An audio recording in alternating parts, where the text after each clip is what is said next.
What is going on, my dummies, and welcome back to another Digimon Deck Tech. In today's video, we are going over Diaboromon Multiply. So, I'm going to jump into this. I'm going to try to explain what you're trying to do as quickly as possible. In a way, it's kind of like a combo deck. I'm not going to put combo on there. Once you get it started, it gets really out of hand. I think there's only a few decks in the set 1 that can actually deal with it. Omnimon is one of them. I'll go ahead and point that out. You don't want to do this against Tyrannomon. Tyrannomon will run you through the ground as soon as you get your setup started. The more cards on your field, the more Tyrannomon just punches you in the face. But without further ado, I'm going to get into it. I'm only playing 4 Digitama in this. I've already told you guys I like a 4 of a Digitama because getting that 1 at turn 1 always feels bad. Inheritable skill during your turn. While there's a Digimon with the same name as this Digimon gets plus 2k. That is something for the entire line for Diaboromon. This is its baby Tama. So the entire line works around having Digimon with the same name as this card. So keep that in mind. Next up, we have Hagurumon. It is 2 to hard play, 0 to evolve, 3000 DP, level 3 vanilla. We have to play it. It's pretty much one of the best cards we have. Next up, we have Caramon. Caramon is a 3 to normally play, 0 to evolve, 2000 DP, with an inheritable skill. The inheritable skill says, when you play another Digimon with the same name as this Digimon, trigger draw 1. Notice this is not a hard once per turn. This is any time one comes in. So if we somehow are able to play multiple different Digimon to draw multiple different cards, we start getting out of control because the more cards in our hand, the more cards we can use to play. Next up, we have Gotsumon. Gotsumon is 3 to hard play, 0 to evolve, 3000 DP.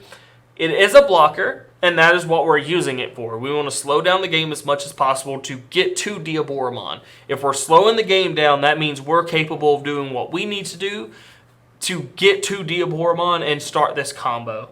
Or start this, yeah, I'm going to call it a combo, to start the combo. We slow everything down. They're not able to attack us as much. We still have security to survive the game. So yeah, Gatsumon is here for that. Next up, we go to our level 4s. The first level 4 is Numemon. 3 to hard play, 1 to evolve, 3000 DP. This is our generic level 4 for black. In my opinion, it's the best generic level 4. Because the 3 to hard play is just really, really good. Next up, we have Guardromon. Guardromon is 5 to hard play, 2 to digivolve, 7000 DP. This is serving the same exact purpose as the Gatsumon. We're using it to block and slow our opponents down. He can attack, but he can block things that are normally up to level 5 territory. So, like, if we're able to stop our opponent from doing anything, or even if we have a Tsumemon up under him and another Guardromon, that makes him 9. He is hard blocking almost every single level 5 in the game, minus a handful. So Guardromon, we're playing a 4 of him. Next up is Kurisarimon. It's 5 to play normally, 2 to evolve, 4000 DP. This is another one of the Diaboromon Digimon. The inheritable skill is, when you play another Digimon with the same name as this Digimon, gain 1 memory. So again, it's not once per turn, so we're doing this multiple times. That is extremely important. I cannot stress that enough. Next up, we have Andromon. Andromon is a level 5. We're back into our level 5 territories. 7 to normally play, 3 to evolve, 7000 DP with blocker. Again, this is just like the Guardromon. This is just like the Gatsumon. We are blocking, we are slowing our opponent down so we can get to the stuff we need to get to so we can start this combo. Because otherwise, we will not win this game. The combo is everything for this game. Otherwise, we struggle. Going on down, we get to our last level 5, and this is another one that has to do with the combo. It's Infermon. It's his level 5. He does not have an inheritable skill, but we do need to digivolve into him. If not, then we can go into Andromon, but we want the Infermon because it's 7 to play normally, 3 to evolve, 6000 DP. So this is really, really low for a level 6 or level 5. During our turn, when this Digimon digivolves into Diaboromon from the hand, reduce the memory cost of the Digivolution by 1. Now, normally, like, we wouldn't play a card like this, But since it does help us get to our Diaboromon and makes it a lot cheaper, we want to do it, right? Next up, we get to our level 6s. The first level 6 we come to is HiAndromon. Is our vanilla. 10 to play normally, 2 to evolve, 12,000 DP. Just normally we're using it just in case we have to, right? We're not trying to use it. We're using it in case we have to. I've caught myself playing him multiple different times to see what my opponent could do to it. And it's turned out to be a pretty good card in the deck, so I kept it around. And next up is Machinedramon. Now, this is how I build my decks. We do a 12 rookie, 12 level, or 12 level 3, 12 level 4, 8 level 5, 8 level 6. Notice that I have 10 level 6s here. There's 10 cards remaining in the 12-12-8-8 split, and those are what I call the opinionated cards. Those cards are cards that you want to play that revolve around what you're trying to do with the deck. Now remember, we are trying to slow our opponent down so we can get to what we need. Machinedramon helps us get that accomplished. Machinedramon is 12 to hard play, 4 to evolve, 11k body. He has blocker, so he's able to stop our opponent dead in their tracks from swinging at us, which is really good. The second ability is on play, so we're hard playing him. We're hardly ever digivolving into him. We are playing him. Trigger de-digivolve 2 on 2 of your opponent's Digimon. So if they have 2 really big threats, we can go Machinedramon, get rid of them. I don't want to see them no more. If we have another blocker, we are set. We are blocking stuff. We are slowing it down so we can get to our Diaboromon.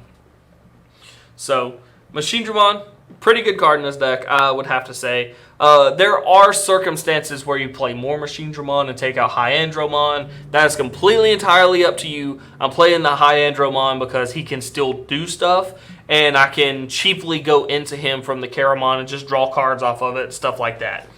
Next up, we have Diaboromon. This is the big main baddie.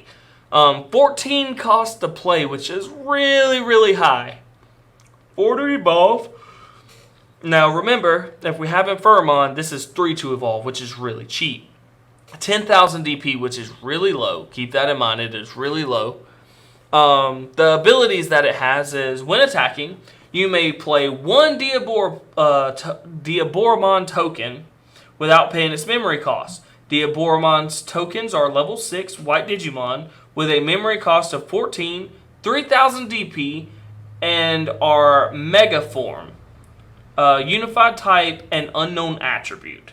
So, what this means is, if we have the Caramon, if we have the Kurisarimon, we are drawing a card when we put a token on the battlefield, and we are gaining a memory. Drawing a card, gaining a memory, yeah.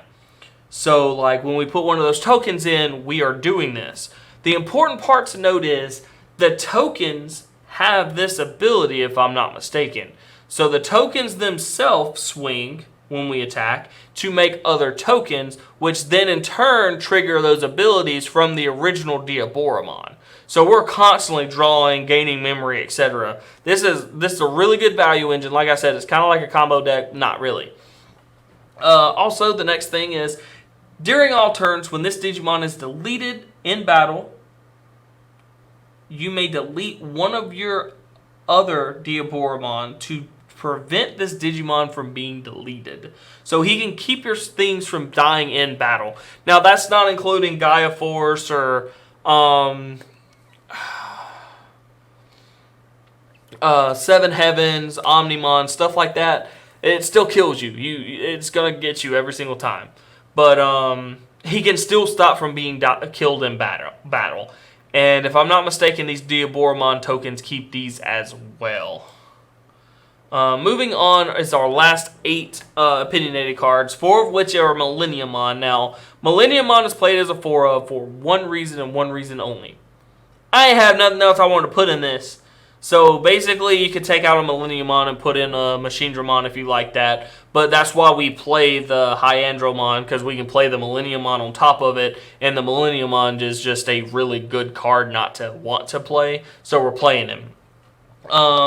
15 to hard play, we're never going to do that. 6 to evolve off of a black or a purple, so our black Digimon. 13k or 13k DP, yeah. First thing to note, you cannot Digivolve this Millenniummon on top of Diaboromon. He is a white Digimon. He is not black. Even though he does come from a black Digimon, he is white. When we Digivolve him, or into him, return one of our opponent's Digimon to the bottom of their deck, and we trash all the cards up under it. It's a really good card, or really good ability. It's not like Kaios's Breath. Kaios's Breath, you still know it's there. This card literally throws it to the bottom and gets rid of everything up under it. Next up is on Deletion. If we had Digivolution cards, we may play this card from our trash without paying its memory. So basically, if we did evolve it on top of a Machinedramon, like, we still get it back afterwards. So it's really good. The next card is Infinity Cannon. Infinity Cannon is 6 to hard play. The main ability, or security ability, is activate the main effect. The main effect is trigger D-Digivolve 4 on one of your opponent's Digimon. So basically, we're taking the top 4 cards off our opponent's Digimon all the way up to a level 3. Once we get to level 3, we stop. So this basically cuts down all their Mega Digimon, or if they somehow got to level 6, we can play this, get rid of their level 6 entirely. Or level 7 entirely, not level 6. But yeah, this is a really good card. It really makes it hard for Omnimon whenever he swings into it in security, because Omnimon turns back into an Agumon. It is the greatest thing ever. But that is the deck list. Like I said, some of the things that you can change is this Machinedramon with the Millenniummons. You can take out a Millenniummon for Machinedramon. I completely understand. Remember that Diaboromon is white. You can't Digivolve on top of Millenniummon. Some other changes that you can make if you want to is Infermon. You can always take him out and play like the vanilla Megadramon, or you could play the Greymon line that's in here and start replacing some of the stuff if you wanted to. I'm not saying that's a good idea. I'm just saying this is all up to you guys. But I really enjoyed this deck when I played it. Like I said, your bad matchups are anything that likes you having cards on the board, or Omnimon.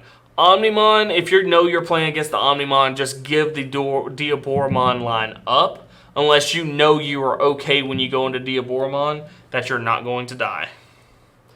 But that is the deck. I hope you guys enjoyed it. If you did, leave a like and a comment. Let me know how you guys are feeling about this deck. What other decks do you guys want to see me do for set 1.0? I'm coming around the end of it, so if you guys want to see one, you might want to tell me, because I got like 3 more decks, and then I'm moving on to set 1.5 and fun decks, so you got to tell me something.